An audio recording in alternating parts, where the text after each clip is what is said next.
Bago mag-eleksyon, dapat alam mo ang bawal before, during, and after the election.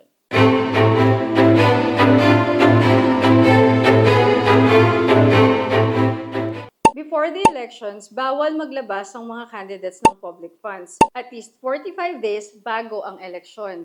Iba na lang kung ito ay pinapahintulutan ng batas. Vote buying and vote selling are illegal, maliit man o malaki. Huwag kang papayag na may katumbas na halaga ang boto mo. Pinaka-crucial po yan. Ang pamimili ng boto, dyan po mangyayari. Ang paglalagay ng tinta, dyan po nangyayari. Using of government facilities, ang paggamit ng sasakyan, opisina, o kahit mga staff ng gobyerno for campaigns ay ipinagbabawal before the election day. Appointment of new employee, any head official or appointing officer of a government is not allowed.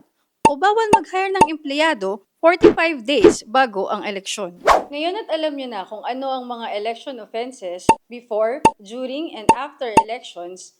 Kapag mayroon po kayong mga nakitang gumagawa ng alinman sa mga nabanggit na acts that could be considered election offense, maaari pong ipagbigay alam nyo lamang sa aming mga social media platforms. Pwede po kayong mag-send ng video o kahit anong ebidensya na nakita ninyo or nakalap ninyo para maaari po namin kayong gabayan kung ano ang mga pwedeng legal na hakbang tungkol sa mga aktong ito. Ito na yung pagkakataon natin na magkaroon ng boses sa kung sino ba ang mamumuno sa ating bayan. Magtulungan po tayo na protektahan ang ating boto at ang resulta nitong halalan.